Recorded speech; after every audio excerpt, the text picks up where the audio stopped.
शिव कथा कर रही है। मनुष्य निर्माण करता है तो वो निर्माण की वस्तु एक ना एक दिन टूटती जरूर है, और परमात्मा जिस चीज का निर्माण करते हैं उसको दुनिया की कोई सामर्थ्यता नहीं कि वो तोड़ दे। घर आपने बनाया टूट जाएगा, गाड़ी आपने बनाई टूट जाएगी। ये शरीर माँ के गर्भ में माता और पिता की देन है, तो उसने निर्माण करा, तो ये भी हाथ पैर सब टूट सकते हैं। गाड़ी टूट जाएगी, दुकान टूट जाएगी, जमीन, सब जो चीज है आपके पास में आपने जिसका निर्माण करा वो टूट सकती है, पर परमात्मा जिसका निर्माण करते हैं वो कभी नहीं टूटती। ये शरीर भी आपका बनाया हुआ है, अर्थात माता और पिता का बनाया हुआ है, इसलिए हाथ भी टूट जाता है, पाँव भी टूट जाता है, नाक भी टूट जाती है, ये कान भी टूट जाता है, पाँव की घुटने भी टूट जाते हैं, पर परमात्मा ने एक चीज ऐसी बनाई जो दुनिया में कोई नहीं तोड़ सकता, वो है उसकी आत्मा, उसका हृदय, उसकी आत्मा। जिस आत्मा को कोई नहीं तोड़ सकता, वो आत्मा को ना तो कोई छेदित कर सकता है, ना पानी गीला कर सकता है, ना अग्नि जला सकती है, ना वायु सुखा सकती है। वो आत्मा एक ऐसी परमात्मा ने बनाई है, उसको कोई खंडित कर ही नहीं सकता। मनुष्य निर्माण करता तो खंडित हो जाती, मनुष्य अगर कुछ बनाता तो वो टूट जाता। मनुष्य ने अगर कुछ बनाया है तो वो टूटेगा ही, निश्चित है। कोई ने अगर सामान बनाया है तो टूटेगा, घड़ी बनाई तो टूटेगी, झूमर बनाया टूटेगा, बंगला बनाया टूटेगा, सब टूटने वाली सामग्री। मनुष्य जो बनाता है वो एक ना एक दिन, 100 साल में, 50 साल में, 25 साल में, 200 साल में, 400 साल में, 500 साल में टूटेगा जरूर, पर जो परमात्मा ने बनाया वो कभी जिंदगी में नहीं टूटता, वो अजर और अमर है, और इसलिए आत्मा अजर और अमर मानी गई है। ये कभी नहीं टूटती, कभी नहीं।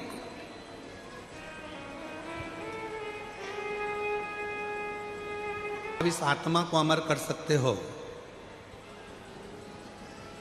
आत्मा को नहीं टूटने देते हो, तो क्या आप अपने भक्त को भी कभी टूटने नहीं देते हो? शिव जी ने वचन दिया, सुनो पार्वती, जो मेरा ध्यान करता है, जो मुझे भजता है, मेरा स्मरण करता है, उसको दुनिया में कभी मैं टूटने नहीं देता, उसको इतना मजबूत कर देता हूं कि वो प्रखर हो जाता है, प्रबल।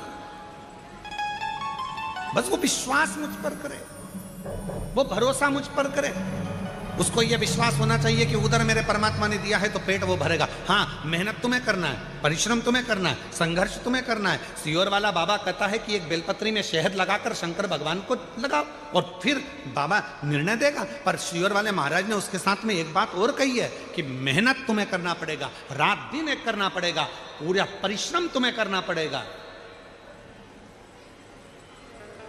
पूरा परिश्रम तुम्हें करना पड़ेगा, तब तुम्हारा रिजल्ट जो आएगा वो तुम्हारे पक्ष में आएगा, पक्ष में।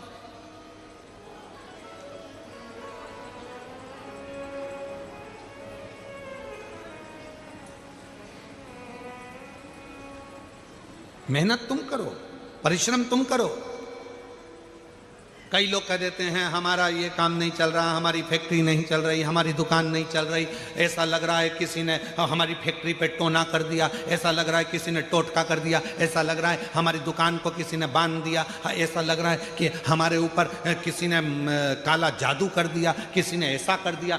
शिव महापुराण की कथा कहती है मेरा भोले बाबा शमशान का निवासी है, और शंकर भगवान को यदि तुम एक लोटा जल चढ़ाकर उसका जल लाकर अपनी दुकान फैक्ट्री घर में छीट रहे हो, तो किसी की सामर्थ्यता नहीं कि तुम्हारे घर पर या तुम्हारी दुकान पर कोई टोना हो जाए, कि टोटका हो जाए, कि कोई तुम्हारे यहाँ काला जादू करे। किसी की सामर्थ्यता नहीं है कि कोई तुम्हारे ऊपर जादू करे, कि टोना करे, कि टोटका करे। ये भ्रम हमारा, ये भ्रांति हमारे भीतर।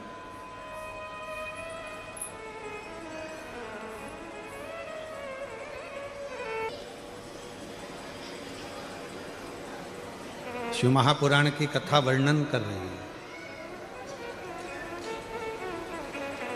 श्रेष्ठ बुद्धि को भी अगर हमको चाहिए तो हमें शिव की आराधना करनी।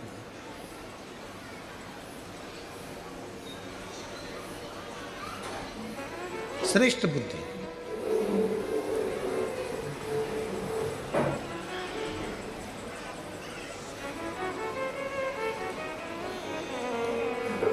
कोई कोई बच्चे ऐसे रहते हैं जो जन्म लेने के बाद उनका शरीर का विकास नहीं होता।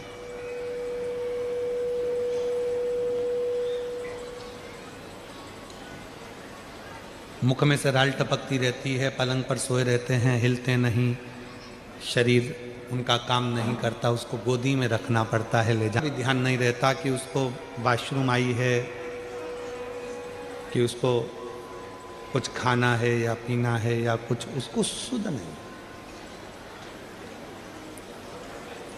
उन बच्चों के लिए भी शिव महापुराण में एक बड़ा सुंदर सा प्रसंग आता है। अगर आपकी कॉलोनी में, आपकी सोसाइटी में, आपके मोहल्ले में, आपके आसपास के क्षेत्र में इस तरह के अगर बच्चे रहते हैं तो उनके माँ बाप को चाहिए कि शिव को, भगवान शंकर को जो बेल होता है, बेल देखा है आप लोगों ने? इधर सूरत गुजरात में क्या बोलते हैं? बेला ही बोलते हैं। तो बेला का जो फल होता है, उस फल के अंदर का जो गुर्दा होता है, फल के अंदर का जो गुर्दा होता है, उस गुर्दे को सुखाकर, उसको बाद में जलाकर उसकी भस्म अच्छी पीस कर तैयार करो। और जिस दिन सोमवार की अष्टमी हो, सोमवार के दिन अगर अष्टमी की तिथि पड़ जाती है या अष्टमी के दिन सोमवार पड़ जाता है, तो उस दिन देवाधिदेव महादेव को, अगर मंदिर में आप वो भस्म नहीं चढ़ा सकते तो घर में ही उस बाबा को थोड़ी सी चुटकी भरकर भस्म, वो जो बेले की भस्म बनाई है, वो शिव को समर्पित कर दो। उसी भस्म को निकालकर, उठाकर, जो डब्बी में ज़्यादा भस्म है उसी में उसको डाल लो।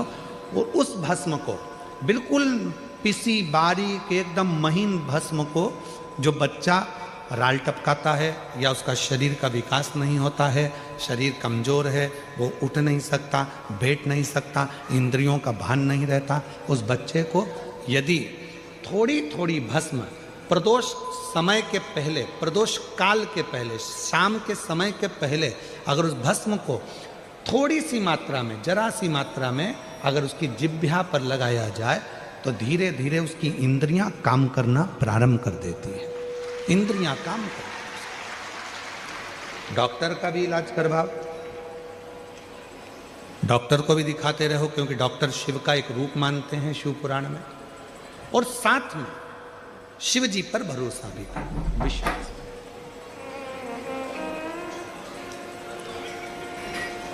तो पार्वती जी ने जिस उपटन से भगवान शंकर के सम्मुख में जो पुतला तैयार करा था, वो शंकर भगवान के सामने प्रस्तुत किया।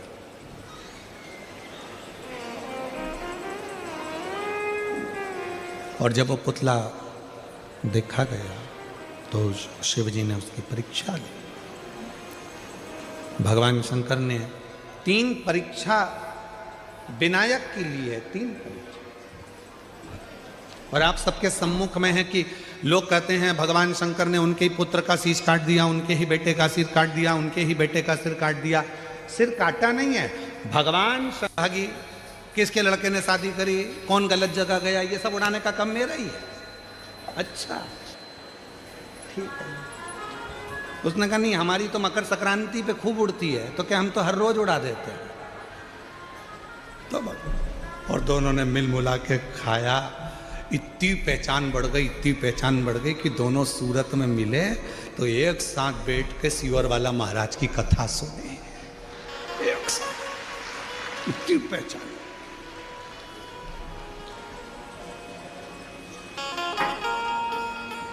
अभी ट्रेन के लोग देख रहे थे, इतनी भयंकर लड़ाई चल रही थी कि जूता चप्पल चल जाते, एक दूसरे की गिरवान पकड़ ली, लड़ लिए, झगड़ लिए। पर वो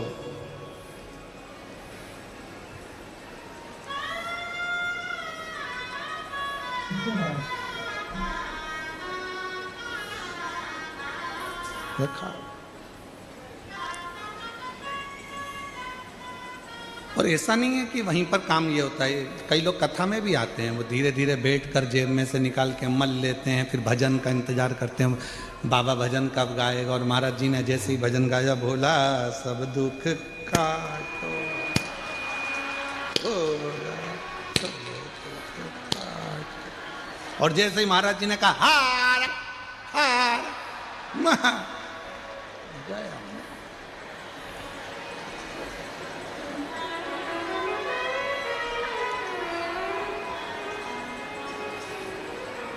इतनी समझदार।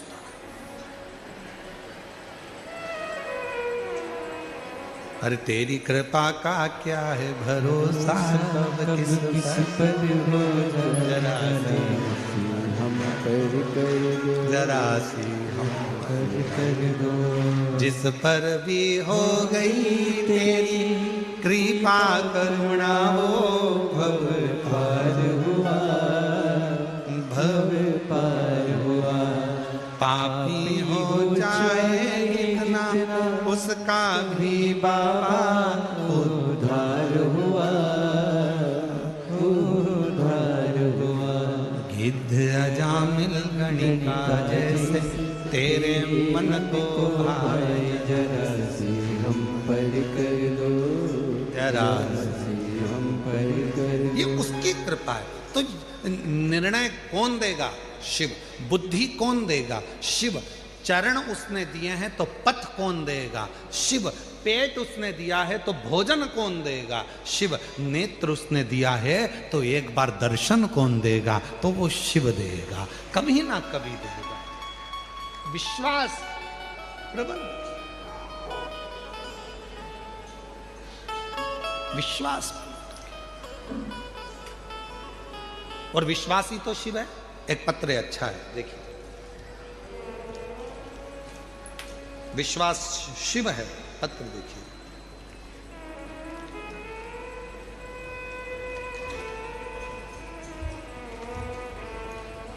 कई वर्षों के बाद, जब हम कई वर्ष निकल गए, संतान का सुख नहीं हुआ था, तब शिव की कृपा से यह संतान का सुख प्राप्त हुआ। अर्थात विश्वास, भरोसा, दृढ़ता, ये आपके भीतर होना चाहिए। जब आपने विचार कर लिया कि मेरी बुद्धि मेरी नहीं है, शिव देंगे, मैं अड़चन में फंसी हुई हूं, मैं सोच नहीं पा रहा कि मैं क्या करूं, कोई निर्णय नहीं हो पा रहा, तब उस शिव को बुला। श्री शिवाय नमस्तुभ्यं, श्री शिवाय नमस्तुभ्यं, श्री शिवाय नमस्तुभ्यं, श्री शिवाय नमस्तुभ्यं, श्री शिवाय नमस्तुभ्यं।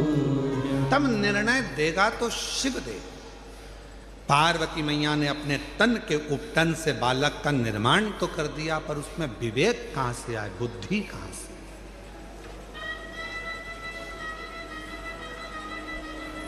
शिव कथा कर रही है।